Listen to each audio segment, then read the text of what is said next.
So my guest today is Dr. Sarah Madigan. Sarah is a transformational leader intent on joy domination. She's also a clinical psychologist, author, mama, and music lover.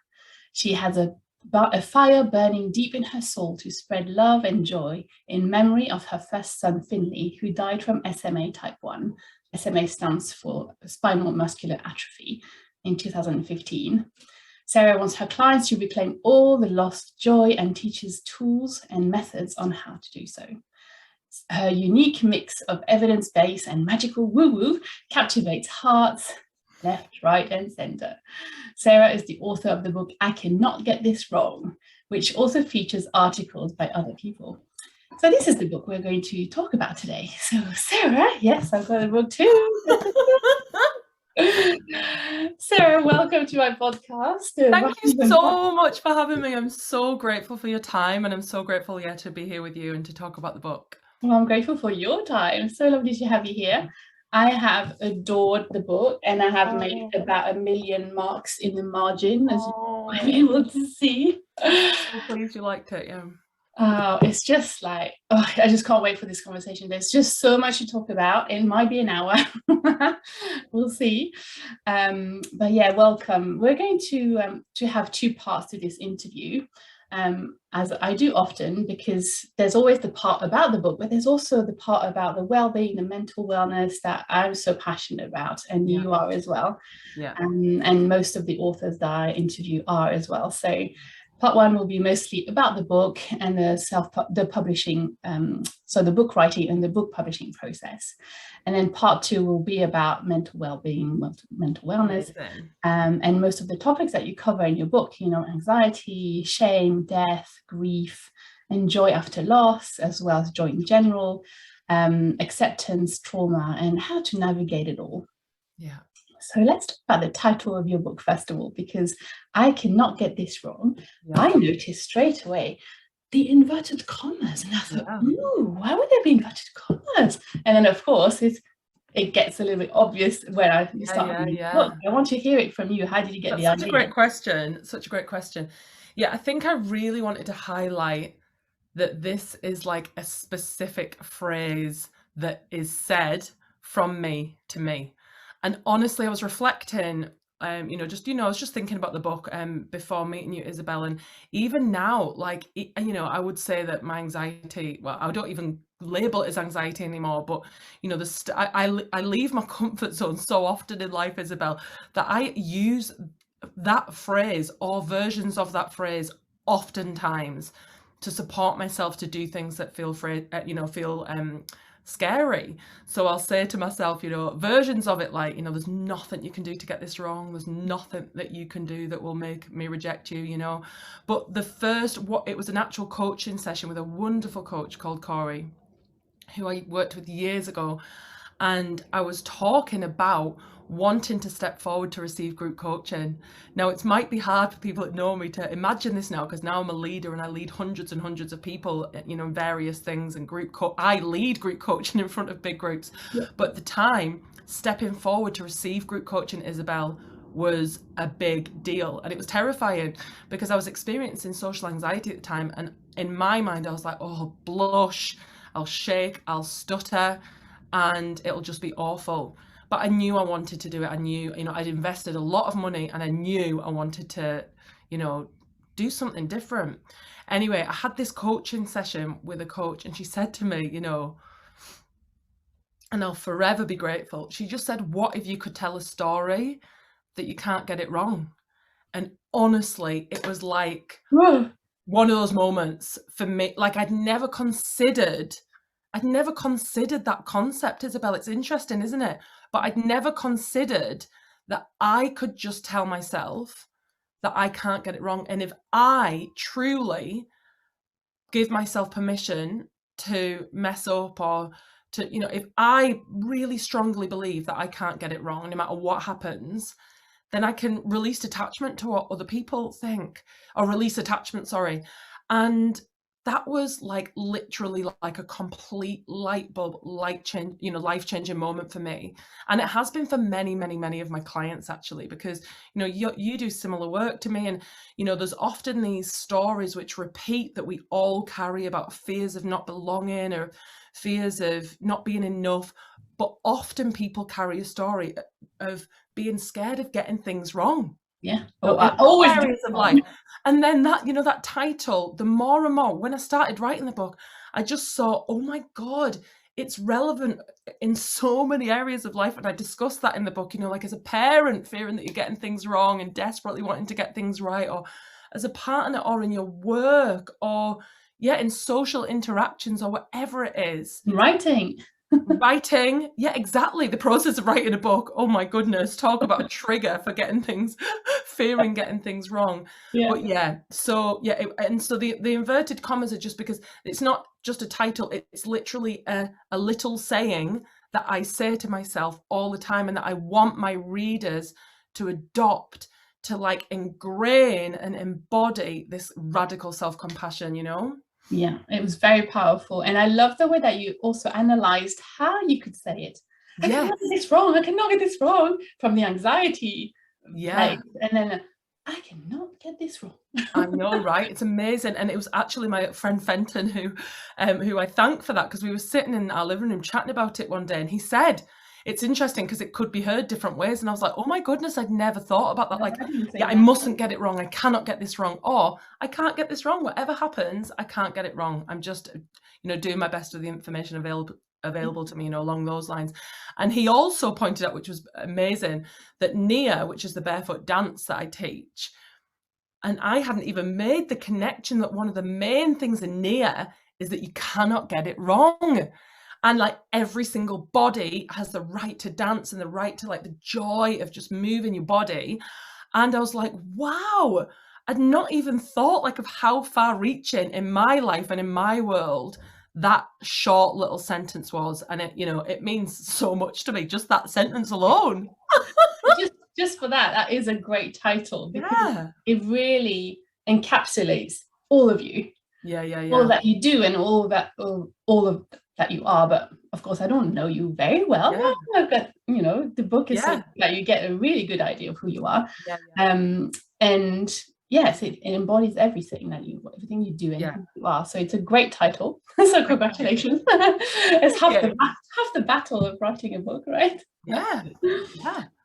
So let's dive a little bit into the content itself. And the format that you chose, the stories that you've told, as well as the pieces that were written by other people. I would summarize your book the way that you did on page 19, which is, this book is both a guide to transforming your mindset and an invitation to think about how we can all collectively create a society whereby people are able to create joy from a more level playing field. It is an invitation to celebrate difference and to help children and their generation do the same. Yes, please. Sounds good, right? It does. So, you included those pieces by other people, which really completes the book. And I love the process of how you got to that place as well. I know. So, tell us all about about that process.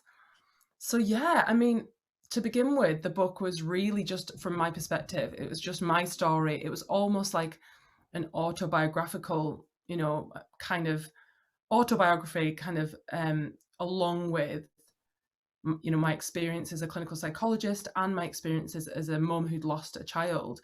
I was literally in the bath one night, and I'd always kind of thought, I remember one moment actually in a dance class, and I was experiencing such deep joy, and I thought, when I found out that my little boy was terminally ill, I was desperate to know that life might be all right after he died, that like I might still be able to be like anywhere near okay, let alone joyful like I am.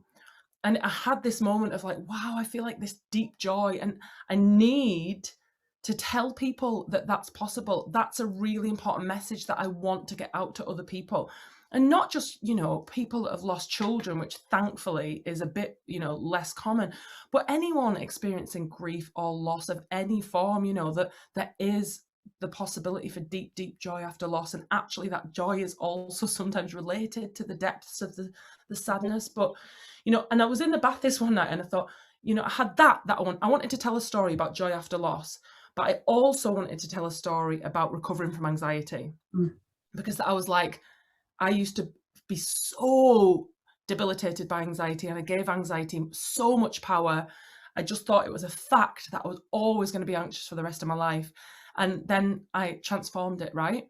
And so I thought they were two separate stories. And then one, I was just in the bath and I was like, oh, they're not separate. No. They don't have to be separate. It can be a combination of my story and all of like my professional experience, and you know, I can combine in an interesting way like the research on anxiety and all that kind of thing, but I can do it my way. And then it kind of just, I literally had my phone and I was just in the bath, like it was just like I was channeling it, like it was just coming through me, like I just opened the floodgates and it literally like wrote itself, nearly the whole book, right? But then there was this beautiful thing which you referred to, Isabel, whereby I had a wonderful woman, Nadia, who was a Black woman. She was editing my book. Weirdly, we're both from the same tiny town in the north of England. And then we met in this town in Burnt Island in Scotland, which is just absolutely crazy, but it was completely meant to be. And Nadia was really honest with me when she did the first, you know, I was talk about fear and getting it wrong, waiting for feedback from your editor with that first draft of your book. And, you know, and she got back and she gave me some very positive feedback, which was beautiful to hear. But she also said, it's quite triggering, Sarah, reading another book about well-being that makes no reference to the fact that it's not a level playing field for everybody to create joy, you know. And for a moment, I did do that thing which people with privilege sometimes do, of like, oh, I made it all about me. And then I was like, whoa, let's not get self-indulgent here. Let's learn from this. How crazy that I didn't even think about that. And how can we, and you know, Nadia was very much like, there's going to be a joyful outcome to this, you know, and we worked together and we had some really beautiful conversations where we were like, how can this book be something richer, and how can it be accessible to, you know, way more people, and how can we prevent people reading it and feeling excluded, you know? And so then it became this beautiful, like, it means so much to me because the people, the guest authors, all mean so much to me, you know? So Naomi is one of my closest friends. I'm meeting her at Legoland on Friday with our children. Naomi, my friend, is deaf, and she, you know, she's my closest friend. And you know, I asked her about the, you know, I'd never, you know, we've spoken about her hearing for years and years and years, but it was fascinating for me to learn more about the impact of being deaf on anxiety and trying to like function in a world where it's not set up for people who are deaf or hard of hearing, you know, it's set up for people who are hearing. And just small things of like not knowing what people were saying and asking people to repeat themselves, and you know, and it was fascinating. And it was very interesting. Naomi talks about her process of honoring her needs and communicating her needs, you know. Yes. And then my friend Elliot, who's a wonderful comedian, he's hilarious, and he identified. I'd love to meet him. I loved his speech. He is glorious. Elliot Simpson, and he identifies as neurodiverse and as asexual. So he talks beautifully about just growing up and feeling different and the kind of self-hatred that resulted from that, but his beautiful journey actually within our container, you know, my like transformational coaching container, of really finding self-love and the power of actually being funny, and the power of comedy, which was quite interesting, you know, for him to acknowledge. But people who don't have that skill and, you know, might experience things like he does, but without the power to kind of get people on board and laugh at the system rather than the person, you know. But, you know, and then my friend Faten, who was forced to seek refuge from the war in Syria, she's a dear friend who lives in my hometown now, and she talks about those horrific experiences and so much resilience and you know, and heartache. It's just amazing. And then my wonderful friend Kyra, who's an amazing writer. Like when she first sent me that chapter, Isabel, I was like, oh no, I need to like up. Every time the guest authors sent me their chapters, I was like, oh my God, what am I going to do? I need to like up my writing game, which is where Nadia came in, by the way. She made me sound very clever.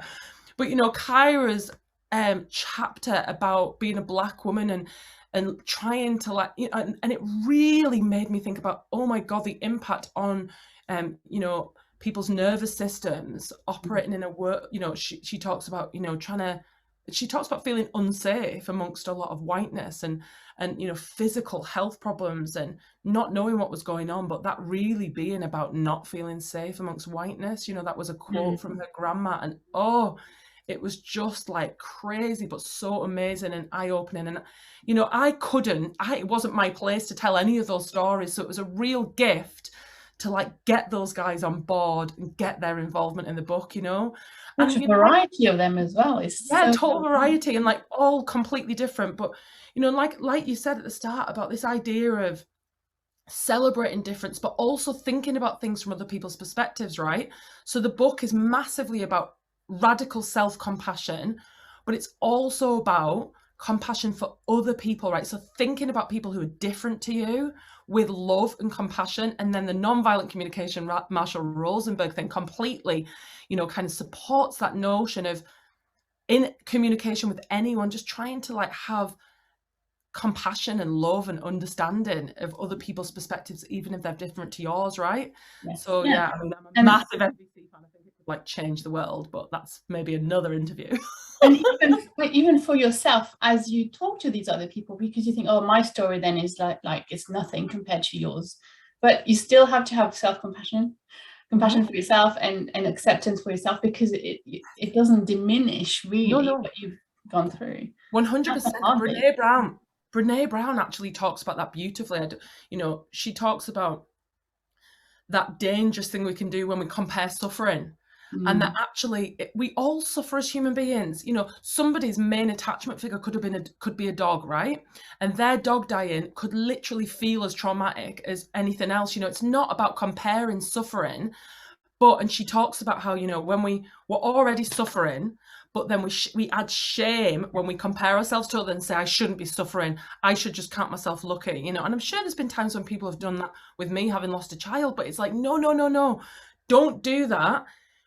Empathy is the antidote to suffering, not shame. It's the last thing that you need to do is to add like shame to the pile of already like, you know, guilt. Yeah, and guilt and distress and suffering, right? Yeah, let's not add to the suffering. Yeah. Oh, yes. Yeah, so this is how you address beautifully our privilege, in a way, in many ways. Yeah, exactly. As white women, as able-bodied women, as many other things, women, whatever, or people. So yeah, it really adds to the depth and richness of your book. It really does. It does. And like the resilience as well of like, you know, it's just interesting. It also feels like a bit of a celebration of like the triumph of like, you know, I'm just like the people triumphing in the face of adversity, in the face of, you know, there's themes amongst all of the guest authors and myself of people triumphing in the face of darkness, right? And that is such a beautiful thing, which I hope gives our readers a lot of like hope and inspiration, you know. You've come such a long way. It's incredible. Your journey is incredible. From the anxiety of losing your child and then having another, and that anxiety you must have felt for like his wellness for quite a long time as well, because I know. So 5 years on now, like Isaac is going to be 5 in July. And, you know, I actually have a lot of compassion. I look back at me and Neil, like when he was a baby, and it makes me like gallows laughter laugh, because it, you know, we were anxious, of course, you know, but I think we were so brave, and it's gotten easier over time. And it just, you know, it just is what it is. But I'm so proud that we were vulnerable enough to, you know, try and have another baby, and that we were so grateful that we were able to. Isaac actually said to me today, Mummy, you are so lucky to have me. Go Isaac. It's very, very true. It's very true. Self-awareness already. I love it. Self-celebration. Now, I'd love to know what your creative process was. I always love that question. I love hearing from other people. You know, how do you write? What is your schedule? Do you have any, or did you have any for this particular book? Because it can be different from book to book, of course, if you're writing another one.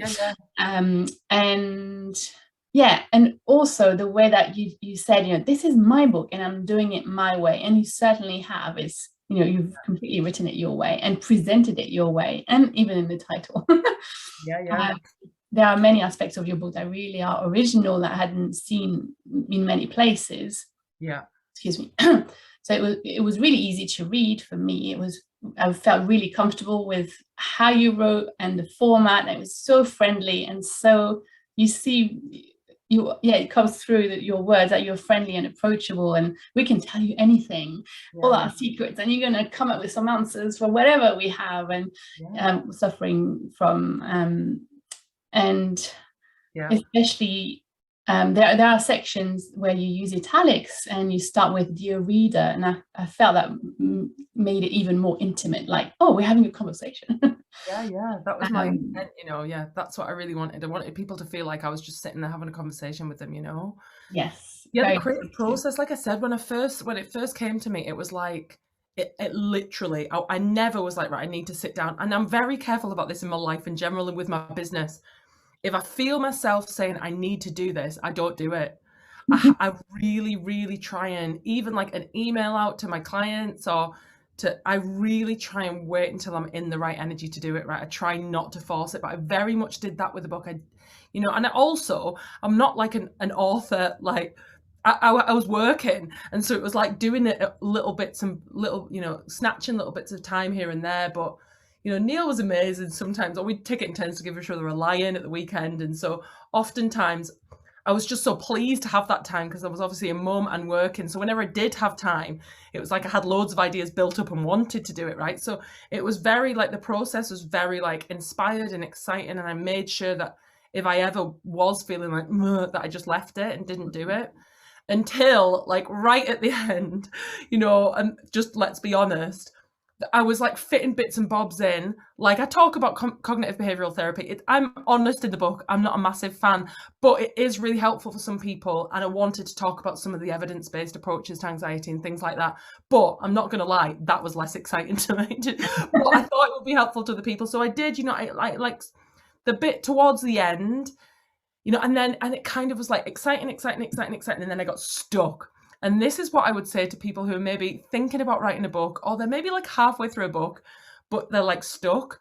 Get help on board. Like, you don't have to have a finished book to get help on board. It was an absolute gift getting Nadia on board, who's a complete genius.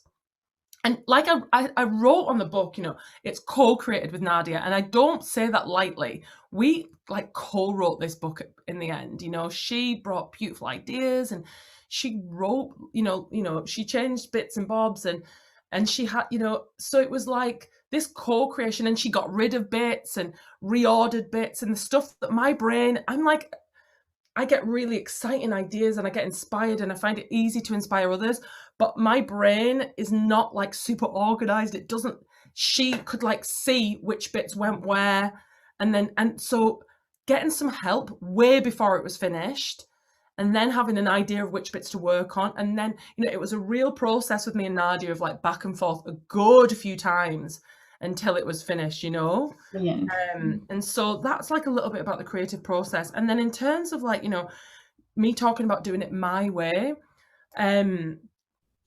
there's a few ways that I think that, like you say, I've done it differently, i.e. it's not like, as a clinical psychologist in the NHS, of course, you had to like adhere to all these strict guidelines for, journal articles and things like that. So obviously there's that main obvious difference, but also I do think one of my superpowers is speaking very openly about my life in a way that often people don't do. So I talk about a termination that I had. I talk about envying my friends who were pregnant when we were trying to have another baby and thinking that we might never be able to become parents. I even envy of my own mother for having a very easy journey to becoming a mum. Like, I'm really, really vulnerable in it, and it's an interesting thing that, because, generally speaking, as a mental health professional, like as a clinical psychologist, vulnerability isn't often like prolific, let's put it that way, okay? But it's something I feel so passionately about, that I now help people in such a powerful way. And one of the ways I do that is by inspiring people, because I am really in my power now. Like I feel like I'm completely in my zone of genius when I'm group coaching, when I'm teaching, when I'm inspiring people, right? But I'm also at the same time super vulnerable. I don't try, I'm authentic, like I'm not trying to act in any way. I'm allowing however I am in any moment. And I share very vulnerably about my history. And that is super like normalizing for people. Yes. And it's, Yes. you know, it's accessible and it's exciting. And it never aligned with me, this idea of being like a detached therapist who is like a Oh, blank, hated it. didn't light me up, right? And now I found a way of working which helps people so much more powerfully than I did as a clinical psychologist. And it just feels good to me. I just know it's right because I trust my inner guidance system now, instead of constantly giving my power away to other people like I did when I was in that kind of institution, right?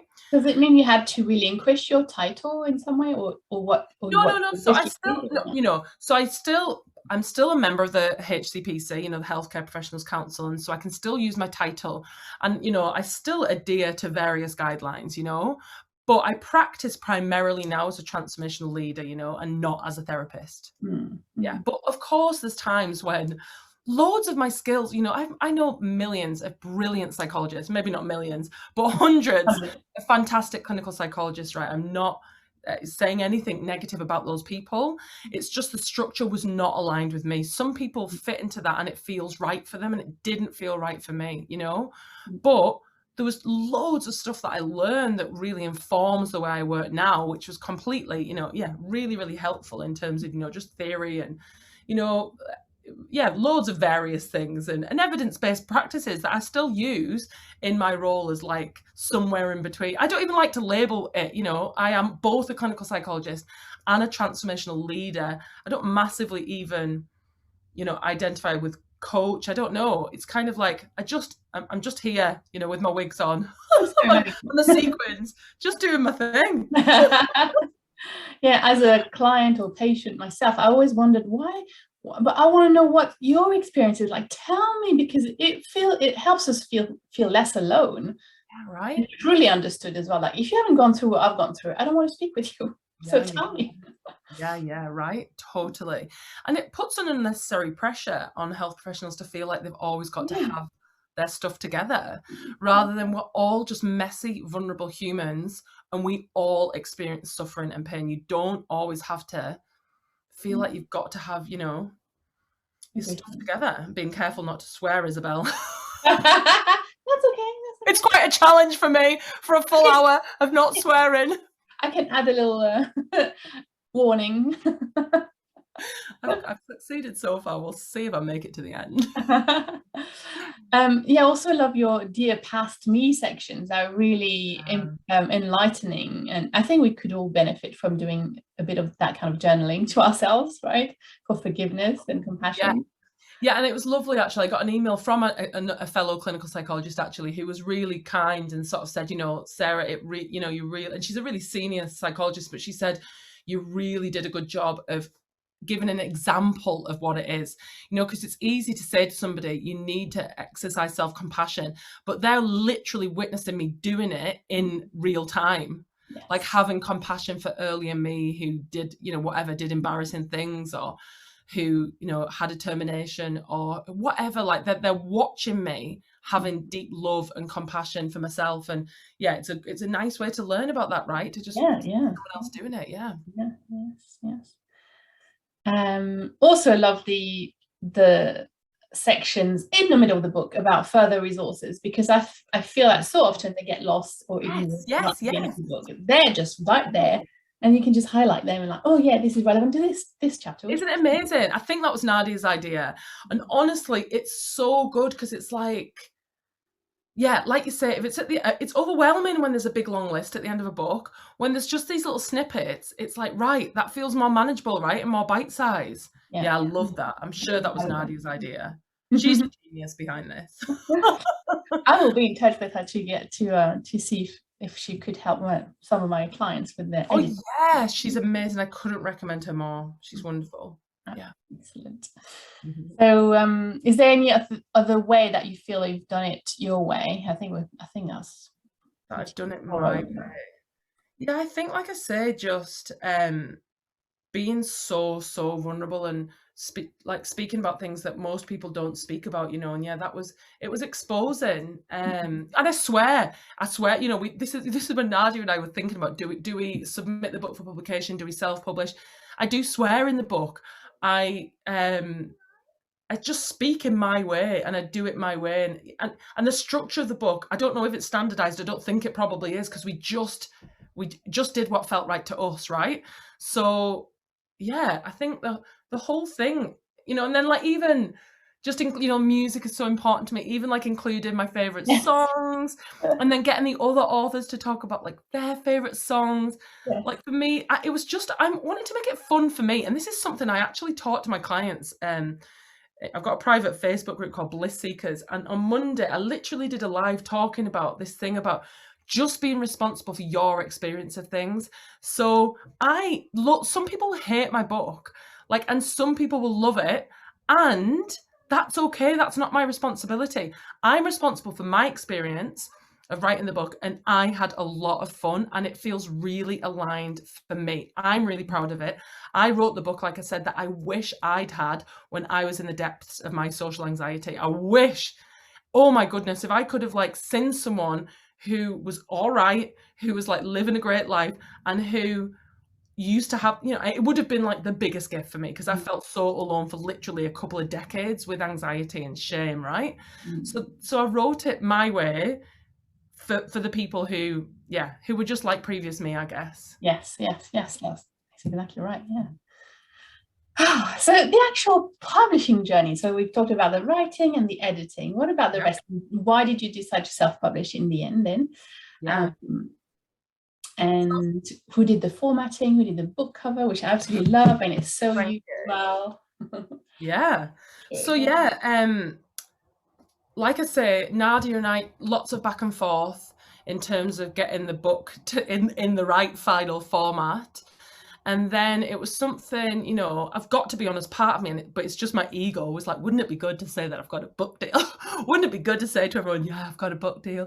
But then Nadia was really, she's written books before and edited many books. And she really encouraged me, because I've got quite a big community already, and because I'm so used to like marketing myself for my business, and I'm really comfortable with it. She said, Sarah, you're going to be good at doing all of that yourself. And it's almost like, do you need somebody else to do that for you, you know, and take a big cut of the profits? And do you need that? Like, do you want to do that? Hello. They don't do it. They don't do it for you. Yeah. Unless you're a massive author who sells like books, right? You would still have to do it yourself. So yeah. So all the profits. Yeah. And also like literally things like it just being able to be like the way it was not having to change it to like me. Like it was like against what I was talking about in the book, right? I would have had to have like suddenly followed someone else's rules, and I didn't want to do that. I wanted the freedom of it. And, you know, and then I used like, they were called Publish Nation, the people I used, and they were amazing. It was very inexpensive. I was almost like, guys, why aren't you charging me more? Like, I think I need to coach them on being in this pricing. Yeah, exactly. Although I always do that to people who like offer me services and then they end up charging more. Which is perfect, like my masseuse. I'm like, and she's put her prices up, but I'm very, very happy to pay her more. But it's just funny that, right? Yeah. But yeah, they were amazing. And so they helped with all the formatting and the publishing and all of that kind of stuff that I wasn't aware of, you know. And then literally the cover of the book is, I did I got the graphic from Canva. Oh, really? The licensing, and like, you're fine unless you sell like 10,000 copies, and we haven't sold 10,000 copies yet. Although if you're watching, you could help me get to 10,000. But if it gets to 10,000, then I think legally we'll have to change the cover. But I literally just, it took a lot. Like I found for a while, because butterflies are really significant to me. If you read the book, you'll see why, but butterflies are very significant to me. So at first I had like a butterfly in the middle, but then my dad, I think, or my mum pointed out it was a bit Silence of the Lambs. I was like, no, that is not the vibe I'm going for, right? So, but I was really pleased with this one in the end, especially because it's kind of like, I love bright colours, as you can tell, but also it's like, there's like splats on this painting, right? It's not perfect, right? So it felt really good. And then Yeah, and then I did get a graphic designer just to help with like getting it all looking good, and like things like for people who are writing a book, like even like having it all formatted so like this is in the right place, and I didn't know about that, right? But you just get people who do know about it, and it's easy. So don't let it put you off, because you just, you know, I got a great graphic designer on board, and but I did get the butterfly in the back, and it definitely looks less Silence of the Lambs. So that's always a positive. So you already had a graphic designer for your business, and they did that, or no? I didn't have a graphic designer. It was actually a friend's mum. Oh, yeah, and but like I say, we already had the artwork. It was just kind of literally just making it so everything was in the right place and all of that kind of thing, you know. Yes. But yeah, it's so exciting getting a book right. It's actually nice talking about it, because you know, you write a book and then you finish it. And then for me, I think this often happens. You write a book and you finish it, and then you kind of like, it's right, next thing. And, you know, and I'm so busy with the business, Isabel, that I think I did that classic thing of, you know, you write it, a few hundred people bought it, which was amazing. But then it's like, I suppose I've neglected really pushing it forward. So Nadia and I we're going to 100% do a little book tour where we're just going to go and together speak about the book to people, right? So we are going to do that, because I think it's quite common that you get to the end of it and you're kind of a bit like, it's intensive, isn't it? And then you're kind of ready for a break. But actually, I've got this book here, which I still receive like messages from people, and it's so heartwarming, you know, lovely messages from people saying how much it's helped them, and that's amazing. And I really believe it like kind of summarizes everything I do, and so I, you know, it's there and it's finished. So I do really want to get behind it and talk to people about it, you know, talk about it more. And there's so many aspects of it that we, you know, I could do a whole talk on gratitude practice, a whole talk on surrender, a whole talk on, you know, whatever. It's all like, there's so many different parts to it, right? Yeah. But yeah, it looks nice. It's exciting. You've reminded me of the excitement of like when you get the first book, you're like, oh my God. Baby. It's your first baby. Yeah, it's really connected me actually to the excitement. Oh, good, because it is true. Especially as writers, we would already be thinking about the next book, and yet writing and publishing the book is only the first step. What about the rest? You want it to be read, right? Yeah.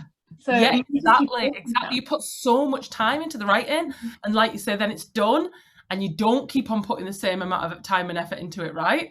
But yeah, I do 100% want to like take some massive action with regards to that. Yeah. Fabulous. Well, you can talk about this podcast as well. Exactly. Yeah, thank you. Great, that's really fabulous. I love it. I love the whole journey. So let's talk about a little bit more about mental well-being and mental wellness, or however you want to phrase it. I don't like talking about mental health, because I don't know, for me it's mental wellness or mental well-being. So how did you come to be a psychologist and a doctor in psychology at that, and then a transformation coach, and why? Okay, so quite honestly, when I was 17 at sixth form college, I was like, oh, I don't know what to do. I don't know what to apply to do at university. And it wasn't like I had this dream to be a psychologist. It was almost like, oh, I'll just do that. I'm quite interested in emotions and in the mind. I hadn't done psychology at A level. And anyway, so definitely kind of drifted into an undergraduate degree in psychology. And then, you know, kind of just wanted to kind of party. I moved to London. I was in bands and things and just wanted to have fun. But then I think I did get to the stage where I was like, it felt like a really fun challenge to kind of, you know, train and just learn. I wanted to learn more, and I'd got to the stage where I was ready to actually study. So then I did the doctorate in clinical psychology at the University of Edinburgh, and it was great. It was really, really good. And I really loved I did lots of work with foster carers and children who were in foster care. And I loved that, and I was so passionate about it. And I worked with a beautiful, beautiful team who'll always have a really, really special place in my heart. You know, they used the L word for the first time that I'd come, like they talked about love, you know, and I didn't come across that often in clinical psychology. And so it was a team that were very, very aligned with me and my values. But then what happened was we got pregnant with our first child, and then Finlay died, right? And it was too much. at that point to work with people who were traumatized, because I was traumatized, right? And I wasn't in a place to be able to contain other people's distress, right? And the team was so amazing and so supportive, and I concentrated on kind of non-direct clinical work and did research and audits and various things. I think I got a journal article published and various things, you know, right? But then the truth is, what happened was, when I was off on maternity leave with Isaac, I was interviewed I had to be re-interviewed for my job. And everyone was like, oh yeah, you'll get it, you'll get it, you'll get it, everybody. And I didn't get it, Isabel. I remember, yes. Yeah, okay, didn't get the job, and I was humiliated. I was so embarrassed, but it's so funny how things work out, because I mean, look, my business now is like so freaking joyful and enjoyable and successful. I'm like, imagine if I'd got that job. It was just not meant to be, right? Yeah. Anyway, they did offer me another job, but I'm proud of myself because I said no. And I left the NHS. And I sometimes give my power away and say, well, no, it's just because I didn't get the job. But it's not, because if I'd been in scarcity or fear, I would have accepted the other job, because it was a well-paid job in the NHS with, you know, good pension and all that kind of thing that keeps people stuck sometimes. So I left, and then I was doing a small amount of clinical. I'd heard about coaching, and I was very judgmental, Isabel. I was like, oh, I was in my ivory tower as a clinical psychologist. I was like, oh, these coaches have done like a weekend course, and you know that, you know, we've trained for years, and it's a load of rubbish. I was so horrible and judgmental, right? But then my supervisor at the time, Charlotte, who I loved, she was supervising some of my clinical psychology work. She had trained to become a coach, and I was like, oh, she's so cool. Like, and she's so excited about it. This is interesting. And then I saw a challenge online with my mentors who I ended up training with, and it was like so inexpensive. I thought, oh, I might as well do it, and you know, it's a similar thing to the thing that I do. It's kind of really inexpensive to dip your toe in and to get an experience of it, to see if you align with it, right? And oh my God, it was just, amazing. I was like, oh my, I've waited my whole life to be surrounded by people who are just totally themselves, who are like, you know, they call themselves the tribe of too much, and you know, like who were just so passionate in themselves and excited, and it was inspiring. They were loud, they spoke fast, all the stuff that I used to make myself wrong for being those ways. And then I met these people who like gave me permission to just be my full, you know, the most true sort of authentic, brilliant version of myself. And then, you know, and honestly, it always aligned with me. Like, even as a clinical psychologist, the solution focused work or the motivational interviewing, it always felt better in my body. But at the time, like now I'm obsessed with my inner guidance system, I call it, right? Oh, it's not just me, I didn't come up with that. But, you know, I didn't used to ever really be in touch with how I felt or trust it. I was just like, give so much power away to the system. Whereas, you know, now I'm obsessed. Does it feel good to me? And if so, yes, that's my guide. It's not outside of myself, it's within myself. But it just felt so good. But all, like I say, the kind of focus on the future, or the focus on what is actually in your power to change, that feels so good to me, right? And that's what I inspire other people to do, to actually take radical responsibility for their lives, to think about like, you are the powerful creator of your life, along those lines, you know, rather than focusing on the past, actually. And, you know, it's not an either or for me with therapy or coaching. There's a real place. And I talk in the book, I had some EMDR for some trauma after Finlay died, you know, and it was so effective. And I've had therapy over my life and it's been helpful. However, for me, it was the coaching, and I hear this time and again, right? It was the coaching that really made the difference. And I've got clients right now, one person who barely left the house like for a long time. And she is, because out of fear of having panic attacks. And she's like just soaring and flying, right? And it's the community. You know, I do lead in a very inspiring, passionate way, but it's also the absolute richness of having a big community of people who love you and support you. And we create something very, very magical, you know, and the people that I attract are amazing. And so there's something so transformative about that group, you know. Yeah, so in the same way that you experienced that in the group when you were learning coaching. Exactly. Yes, exactly. Yeah, it was the group for me. And like I say in the book, when I did get the guts to, I kind of found myself putting myself forward for group coaching. I built myself up to it one week, but someone beat me to it, and I was so nervous, and I had all this adrenaline. I was like, oh damn! But it was perfect, because that was my inner guidance system saying, you do want this. Yeah. So the next week, I was like, right, I've got to do it, and I just said, right, can I be coached? And I said, right, I want to be coached on my anxiety. And my leaders, who just believed in me so much, were still such good friends, and they were like, you don't need it. You don't need to be coached on anxiety. And I was like, yeah, I do. And I had to like argue for my anxiety. and then they made me like say, well, how is anxiety perfect? And I was like, anxiety is not perfect. It's the worst thing in the world. I was like fighting against it, right? What we resist persists, right? But then when I started thinking, it completely changed my life. But it was that amazing coaching, but it was also I was so fearful of social humiliation, right? And this is what happens when I group coach people in front of hundreds of people. Sometimes you have this fear that you're literally going to die, almost like you're going to be annihilated, like your sense of self isn't going to survive judgment or humiliation. And then not only, of course, everybody gets anxious when they step forward to be coached on something intimate in front of a massive group of people, because we're in human bodies.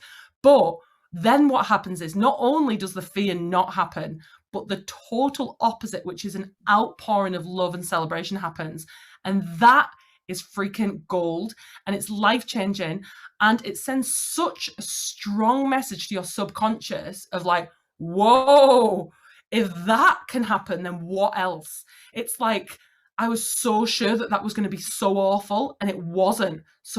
And it kind of just opened my mind so much. And even like, speaking about, I cannot get this wrong, I've come so far, even since when I published the book, my business has like grown exponentially. And it's like, God, I still use it, but it's just, I use it in so much scarier situations, right? But it's like, it just kind of changes and shifts, but I still use that phrase to myself oftentimes. So I think I wrote in the book actually about how I need to walk my talk and actually sing. Well, I started the acoustic night and I went stone cold sober. I've given up drinking, stone cold sober, got up and sang in front of people. But before I did it, I was in the toilet and I was literally saying to myself, like, you cannot get this wrong. There's nothing that you can do that can mess this up. Like, and I have to really dig deep, but it's like me supporting myself to do these things, right? It's practicing that radical self-compassion. And then again, just when I'm out, and I'm leaving my comfort zone, going on retreats with really powerful women, or, leading things, it's always like, Sarah, it doesn't matter what happens. There's nothing you can do. There's nothing you can do to get this wrong. It doesn't matter if you blush, if you shake, if you stutter, it's perfect. And it's that really, really like, I adore you no matter what. Nothing bad is going to happen, It's a really powerful phrase. And the other one I really stuck in my mind is the one where you say, how is this perfect? Yeah. Oh my God. Isn't that it's really, really bad. How is this actually perfect? Like, you didn't get the job. How is this perfect? Oh, hang on. Because hindsight is a beautiful thing. But even in the moment, you can tell yourself, well, something even better is going to come. Yeah, and it's just that idea of really, really releasing resistance, right? I think it's Abraham Hicks that first came up with the notion of how is this perfect, and my mentors also talk about it a lot, that question. But really, really releasing, how releasing resistance of something. So it's, even when something rubbish happens, okay, but how is this perfect right now? So someone forgets to meet you, and you've got a meeting with someone forgets to come there. In the past, I honestly would have been like, my ego would be like, I can't believe that they forgot that I'm not that important to them. I can't believe, this is a waste of my time. And it would be really my ego winding me up and creating so much suffering. Whereas now I'd be like, oh my God, I've just been gifted an hour. This is absolutely perfect. Like, what can I do with this gift of time that I've just, and it's really in all kind of small, but also massively big situations, how is this perfect? Yeah, it's amazing. I love that question. You said that a little while ago that you found the part in your book where you give ideas of all the therapies that are available, or the techniques, modalities, and that was hard to write, but I didn't come across at all. I was really pleased to see all the techniques that I love, including EMDR, although I use IEMT, which is It's not the same. It's similar. Yeah. It uses Tapping. and tapping. Yeah. I use tapping all the time. That's my go-to tool. Is it amazing? I'm training in that. I'm not trained in it yet. Right. I'm training in that this year, and I'm training up my team. Oh, right. Good. No, that's what I use with my clients one-to-one. I've got a tapping temple. I don't know if you know about the tapping temple. Oh no, that's exciting. Specifically for writers. It used to be for everybody, and now I'm like honing everything in, like training things. It's all about writing for writers. If you're blogged for anything, even if it's a blog article, you know, you just come do a bit of tapping and release the block, and then boom. I'll have to share that with my community, because that could be so helpful for people. Yeah. So yeah, it's important to talk about all the techniques that are out there, because not everybody's aware. Yeah, definitely. And I'm very aware, like even with like CBT, for some people, like I've worked with clients in the past who literally just had never even thought about like what is a thought and what is an emotion, and that awareness for some people is like life-changing, or even just having some people work really, really well with that kind of intellectualization of, oh, I just need to change this pattern, or and the behavioral stuff. I think for me, it's like I used to be very focused on challenging thoughts, and that alone wasn't good enough for me. But for me, it's the behavioral side of cognitive behavioral therapy that's, you could even frame what I do and what's helpful in a cognitive behavioral model if you wanted, right? I get my clients, a lot of it is about taking massive action. Taking massive action, which is easier when you feel like you've got a massive group of people who are going to celebrate you even more if you mess up. Yeah. Right? So it's almost like my community like enables people to get the kind of success that you can get from CBT, right? But I just don't label it like that. But I always think that with all of these different theories and models, they're all similar. They're just kind of like frame things in a different way. It's just like a different interpretation of, whatever thoughts and feelings and emotions. But no, it wasn't like super hard, that part of the book to write. It was just like, it was just more like, I suppose, right? Well, do you know what it was? It was like, rather than channeling something that felt exciting, it was just putting in something I was so familiar with that I already knew about. So it was like, oh, whatever. You said it very well. But no, it's super helpful. But I think, in terms of those kind of well-being techniques, there's obviously all the different kind of forms of therapy, but there's things like, honestly, I can't emphasize enough, like gratitude practice. I'm always banging on about it, but it is the absolute game changer for everything. And it's not just this cute little practice, it's completely life-changing. And I think at the core of how I've created this multi-six-figure company, it is literally being so deeply grateful for what is. So deeply grateful for what is. Not just once a week either, right? No.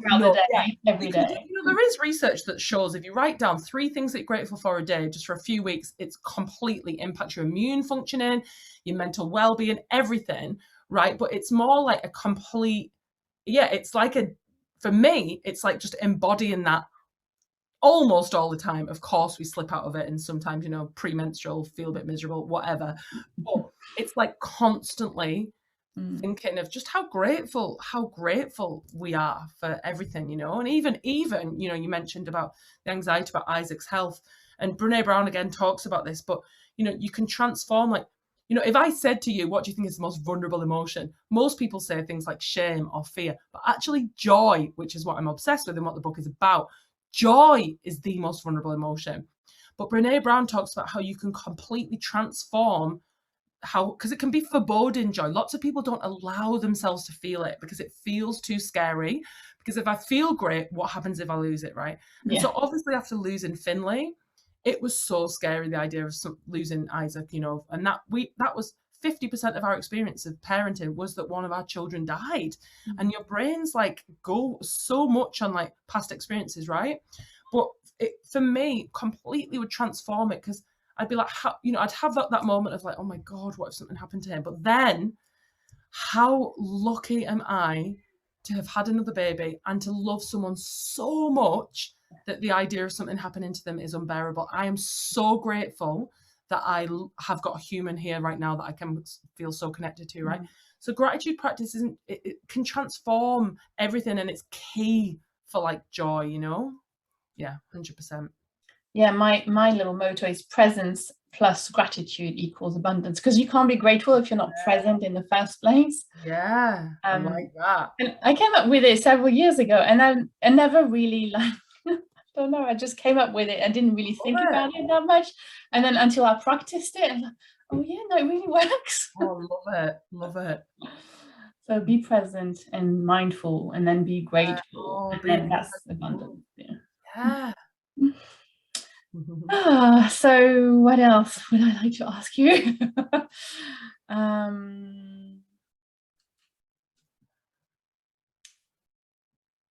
Yes, we can talk about anxiety and grief a bit more, about losing your first son, Finlay, and then the other kind of anxiety that stemmed from that, although I think we've covered that. Now, is there anything else that you want to address in terms of how deeply it affected you losing your first son, and how did it change?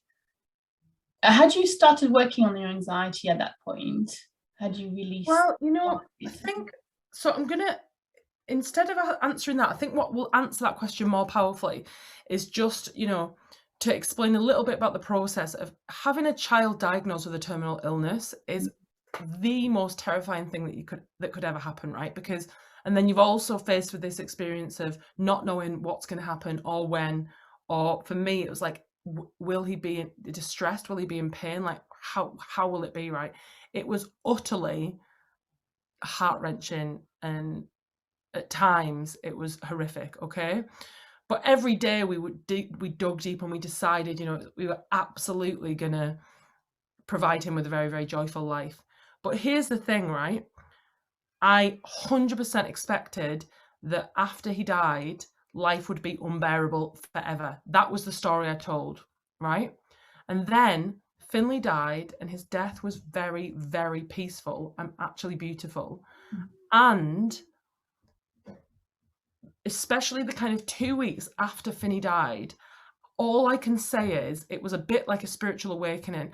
I had never, ever, ever, ever felt so connected to, you can call it whatever you want, source or the universe or love, like divine love or God, some people might call it, right? Whatever, doesn't matter what you call it.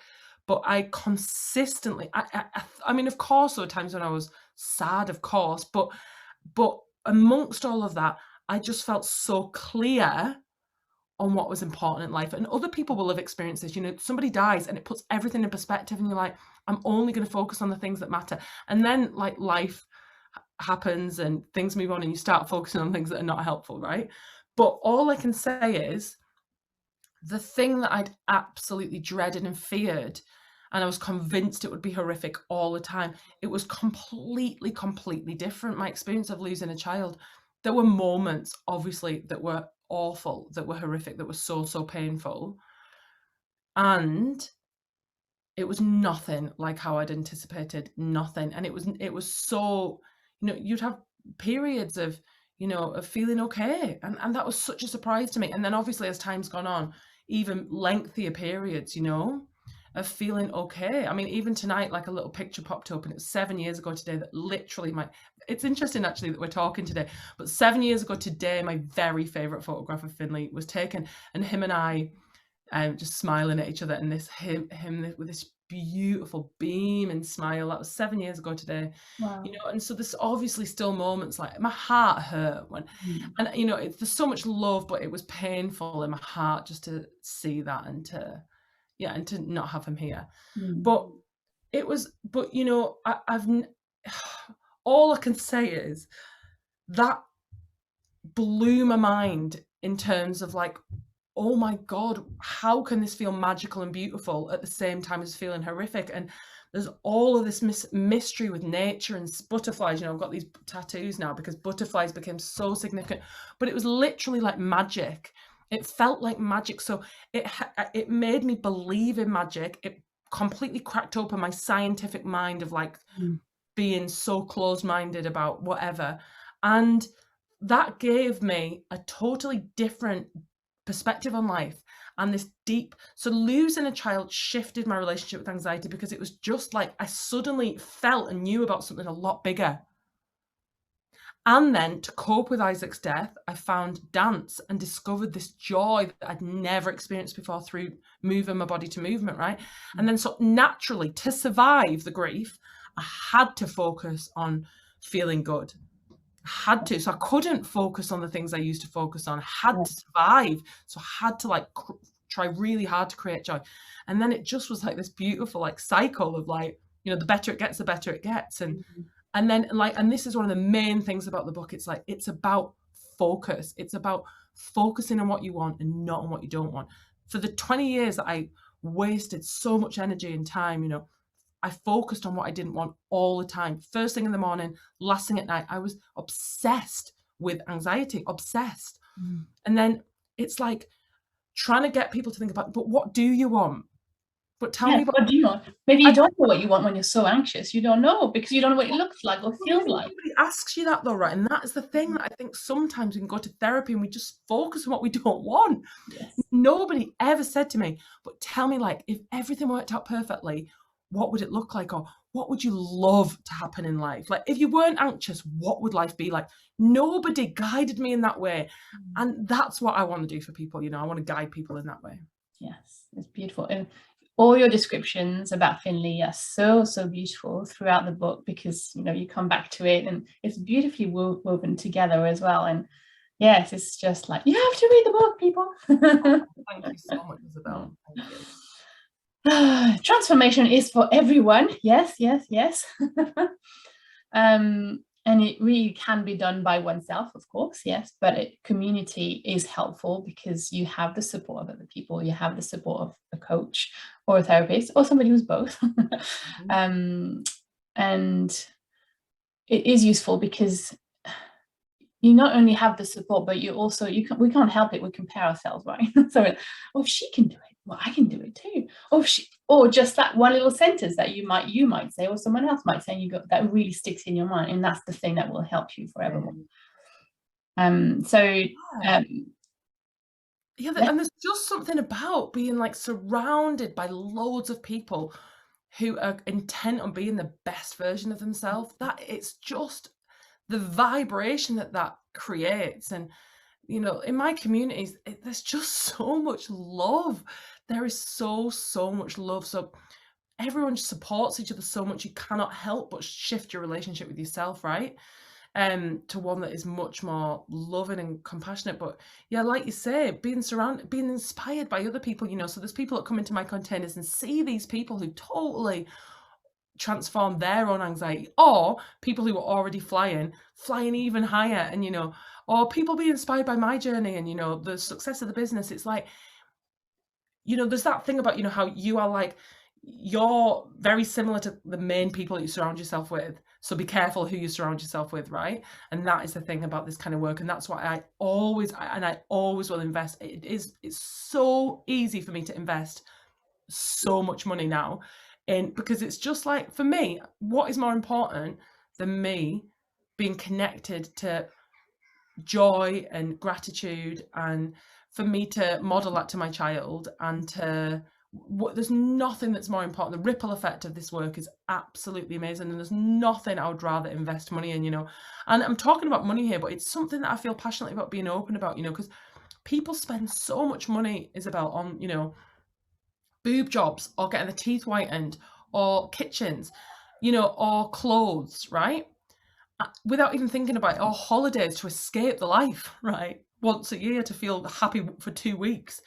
And I'm like, guys, this freaking works. Like, this work works. And for me, this is worth investing in. And when you invest a lot of money as well, you show up. Like, had I not invested, like, I think it was $5,000 that first course, which for me at the time felt like a lot of money. Now I've invested a lot more than that. But that's what made me step forward for the group coaching, because I was like, I need to get my money's worth. Like, yes. I need to get my flipping money's worth. It makes you show up in a different way. But you're having those communities and these like leaders, for me, is just like I can't imagine my life without that now, you know? Yeah. Do you want to talk about what happened recently with? Oh my God, with Richard. Yeah, I'm so excited. So I just found myself myself a couple of weeks ago applying to join this group. So Rich Litvin, for those that don't know, he wrote the Prosperous Coach. He co-wrote that with Steve Chandler, and it's like a coaching Bible, and I've loved it forever. And I've always looked up to him and followed him, and followed his work, and thought I'd love to work with him when the time's right. And I looked at this program a while ago and thought, oh, no way, But I found myself just so much more in my power. And I really thank, we've met each other through Susie Ashworth's community, right? And I just love Susie, and she has facilitated so much expansion in me. And, I think that got me to the point where I was like, just found myself filling in this form to join this club. It's called 4PC, and it's aimed at the top 4% of leaders / coaches in the world. And and I found myself filling the form in, and then I had an interview with one of his team members, and it was in the middle of my launch, and I was so aligned and excited. It was so easy. And then he was like, yeah, so I'm going to get off the phone and call Rich and say, you've got to speak to Sarah. And I was like, oh my God, and so I got a one-to-one with Rich Litvin, which was crazy, right? And I'm very aware of my power, and I definitely in general have people on pedestals a bit less, but it was just a bit surreal almost, right? It wasn't like I had him on a pedestal. It was just surreal. And I felt quite confident, but then I realised I wasn't relaxed, and I wasn't answering the questions well for the first 15 minutes. I was nervous, and I thought, I'm not going to get accepted. But then I kind of relaxed into it, and I was authentic. I was myself, and I was honest, Anyway, he's got this famous thing where he says, it's either a hell yes or a hell no. And he said, it's a hell yes, Sarah. So I've just and I've got to be honest, I didn't feel thrilled. I felt terrified. I was like, that's perfect. I love feeling terrified. And I knew I would. I knew that this was the next level of expansion for me, i.e. something that would feel very scary, because, I'm going to be hanging out, like flying around the world and hanging out with, 30 or 29 of the other most like sort of inspiring leaders doing incredible things, and you read the kind of list of the alumni, it's a bit like, oh my goodness, but I'm also here for it, and I recognize that what I'm doing is quite special as well. So so it's very, very exciting. It's exciting times at the moment. I can't believe it's a 3-year commitment. I didn't know anything about. I mean, you have to be re-interviewed, like after the first year. They re-interview you to make sure that you're playing full out enough, which is such a great culture to set, right? It's such a good tone to set. You've got to play out full out in terms of like your business or your expansion, and then if you play full out, we'll consider having you on for another year, right? Serious stuff. But you cannot get this wrong, right? Exactly. But it's so interesting because it does relate to this book, actually, because without that one statement, I never would be here putting myself forward for these things. And I'm still, there's still the part of me that's like, oh my God, what if I get, there still is, I actually said it to him. There's still part of me that feels like, oh God, but what if this is just too much? What if it tips me over the edge? What if I get anxious, But I would never not do it for that reason, right? No, because my vision, which is to spread so much joy in Finlay's honour, that is way, way bigger than anything else. So whenever I get a bit wobbly, I'm like, no, just focus on the vision, and that it's bigger than anything, right? It really is. Ooh, goosebumps everywhere. Wow. Well, I think that's a good place to stop, and you cannot get this wrong. Yes, keep reminding yourself, even with Rich, even with all these. I know, right? Totally. Yeah, this is ongoing, right? It's ongoing, this work. It's not like, oh yeah, you realise you can't get it wrong and that's it. It's that constant self-compassion again and again and again, multiple times a day. Yeah, so all you have to do is just keep this book on your desk. That's it. Just keep reading the title. Do you have plans for another book or not? I really want to write it. I don't want to actually share it yet, but I do. I'm in discussions with a couple of exciting people about the next book. Okay. More co-collaborations. Oh, cool. Well, do let me know in due course. I will do. So where can people find you? You can find me on Instagram. It's just Dr Sarah Madigan. On Facebook, there's a business page, Dr Sarah Madigan. There's a private group called Bliss Seekers, which you can request to join. And I provide like free content in there. Every Monday I go live. I call it Monday Motivation Station. And there's lots of celebrating in the group.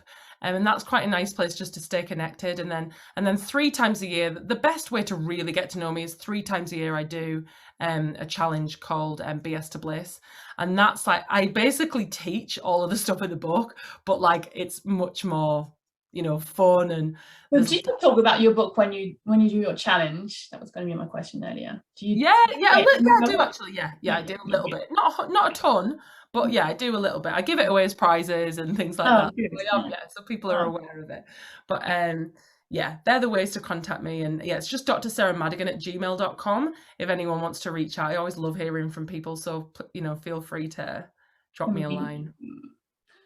Well, thank you for your book. Thank you for your work in the world. Thank you so much for having me. Thank you to your son for having inspired you so much, and forevermore. And keep writing and keep spreading the joy. I've enjoyed this so much, and it's really inspired me and connected me to so many positive feelings about the book, and so I'm really grateful for your time, Isabel. Thank you so much. Good. Thank you for your time. So much love. Bye. I can't do it. Bye.